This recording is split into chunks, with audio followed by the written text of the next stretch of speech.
Golem. Stories in Picture by David Wisniewski. Just a note from the reader, this is a slightly longer and somewhat serious book in terms of it does deal with social conflict and a maybe slightly scary creature, the Golem. But it is a really beautiful story. I visited Prague many years ago, just for a very brief time, staying in a hostel there.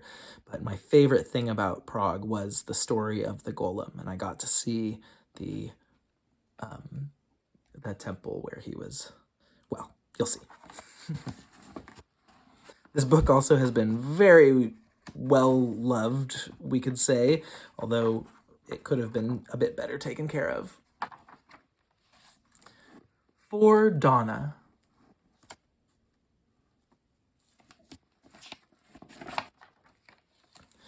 Within the beautiful city of Prague, fierce hatreds have raged for 1,000 years.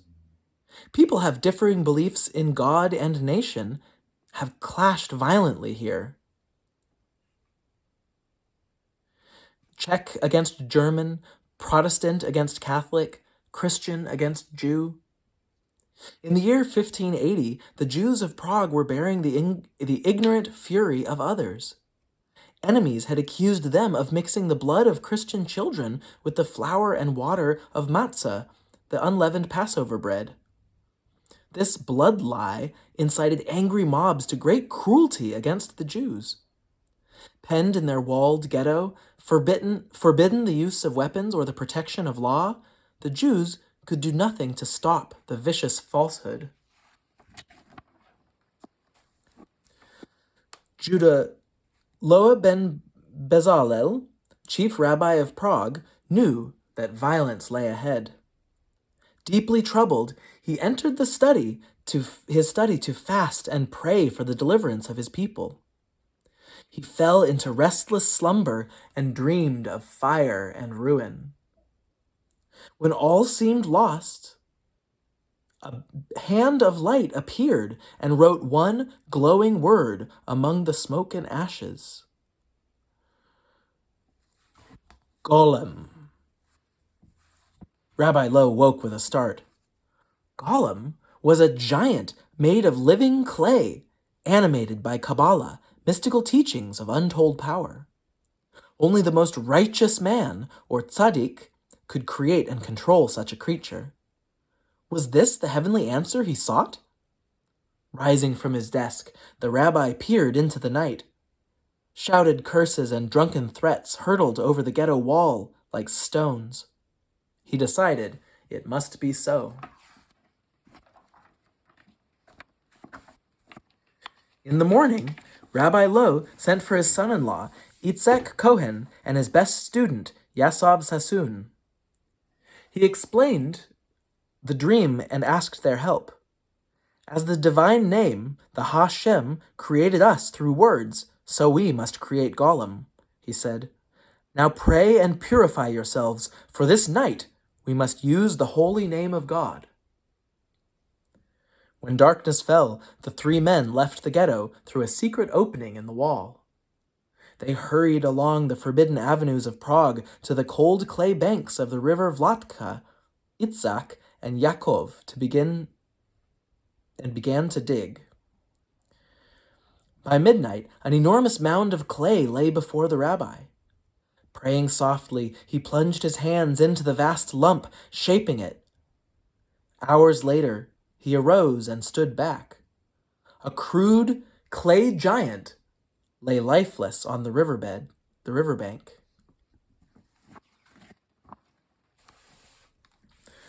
Raising his arm, Rabbi Lowe chanted Zerufim, mighty spells from Kabbalah. The words soared aloft and unleashed the power of life itself. As lightning strikes iron and flashes to earth, so the infinite energy of creation blazed through the rabbi into the coarse clay. Staggering, the rabbi lifted his arms higher and uttered the holy name. Howling wind and torrential rain lashed down. Writhing columns of steam shrieked from the figure. Itzhak and Yaakov gripped each other in terror. There he is, the Golem.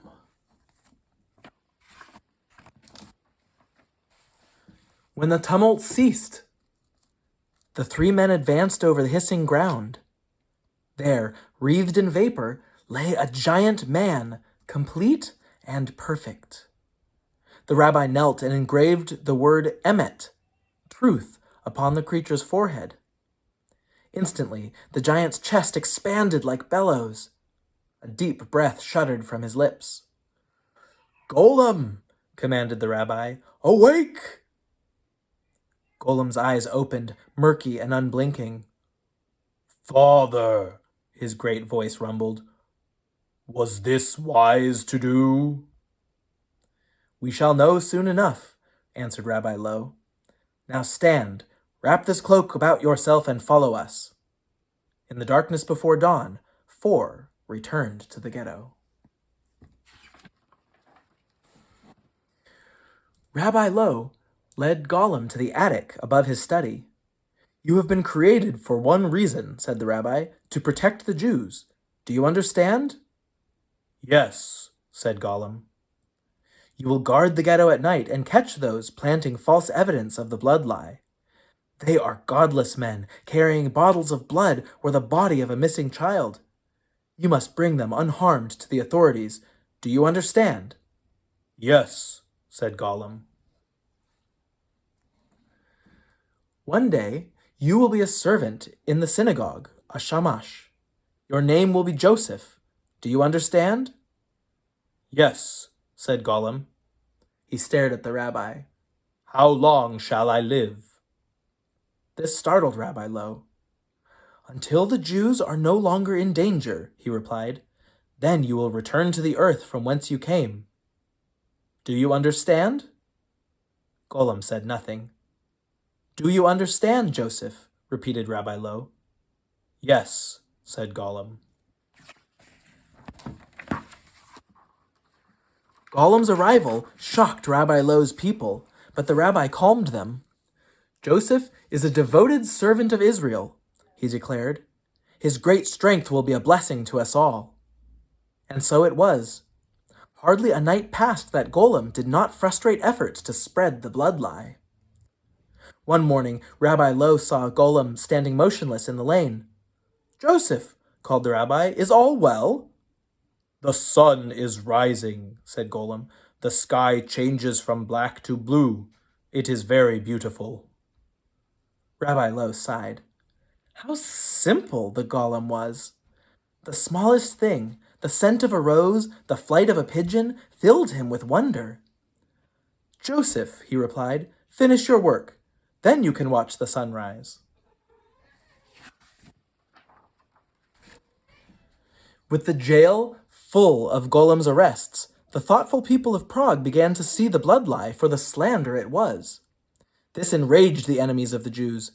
They gathered a mob and marched to the ghetto, hoping to start a riot. Rabbi Lowe summoned Golem and hurried to the gates of the ghetto. The giant seemed taller than before. The rabbi could barely see the mark of truth on his forehead. With the hail of bricks and curses, the mob arrived and stormed the gates. The massive doors swayed but held. Golem stood before them. The Jews, outnumbered and weaponless, waited silently. Then a jeering cry went up. A battering ram had arrived. At each blow, wood splinters. Hinges wailed in protest. Still, Golem stood, but taller, much taller. Rabbi Lowe could see him grow. Then the gates came crashing down. The mob poured into the ghetto. The first wave of attackers screamed in terror when they saw Golem looming above them. With the back of his hand, he swept them aside. Still the rabble surged in, propelled by those in back. Golem took hold of the battering ram and, snapping it in two, raked great furrows in the crowd. Rabbi Lowe covered his eyes. This was too much destruction, too much. Leaving the dead and wounded, the mob fled in panic. Golem threw the broken battering ram after them. He lifted the shattered gates and hung them back on their ruined hinges. Then he plodded back into the ghetto. The next day, Rabbi Lowe was summoned to Prague Castle. "What will you do now?" demanded the emperor. "Will you conquer this city with your giant and enslave us all?" "Would a people who celebrate the end of their own slavery wish to inflict slavery upon others?" replied the rabbi. "No, Golem was created to protect the Jews. He has no other purpose." "How long will the monster live?" said the emperor. "Until the Jews are no longer in danger," answered Rabbi Lowe. "Then I guarantee the safety of your people," the emperor declared. "Destroy Golem." "It will be done," said the rabbi. "But if we are threatened again, Golem will return, stronger than ever." The rabbi found Golem in the cemetery, gazing at the tombstones. "Joseph," he said softly, "come here." "No," said Golem. "Why not?" asked the rabbi. "The Jews are safe," Golem said. "Now you will return me to the earth." "Yes," said Rabbi Lowe, "your purpose is at an end." Golem regarded the setting sun. He raised his face to the fading light. "Father," said Golem, "will I remember this?" "No," said Rabbi Lowe, "you will be clay." Golem leaned down to him. "Then I shall not obey you," he said. "You have no choice, Joseph." The rabbi lashed out with his staff, erasing the first letter, Aleph, from the word on Golem's forehead. At this, Emet, truth, became Met, death.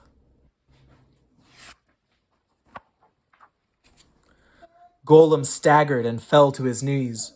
"Oh, father," he pleaded, "do not do this to me." Even as he lifted his mighty hands, they were dissolving. "Please," Golem cried, "please let me live. I did all that you asked of me. Life is so precious to me." With that, he collapsed into clay.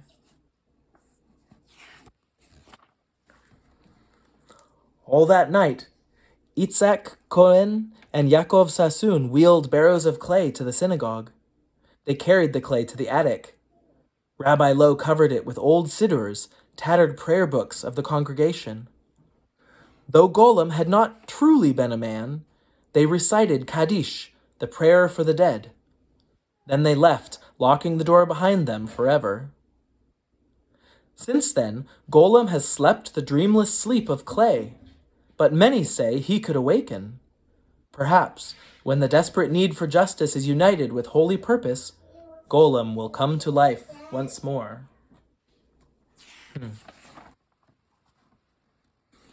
More notes about this story, which is an old classic story. And I visited the building that supposedly held the remains of the Golem in the attic. I would love to go back to Prague. But that was Golem by David Wisniewski. And this is EDU Kids Space. Subscribe for more stories, books, and lessons. Hit the bell button so you're notified when I put out new ones. And my name is Ian. You can support the authors of this book by buying the book, hopefully via a link in the video description. And you can support this channel by clicking the Patreon link in the video description. Thank you. And be nice.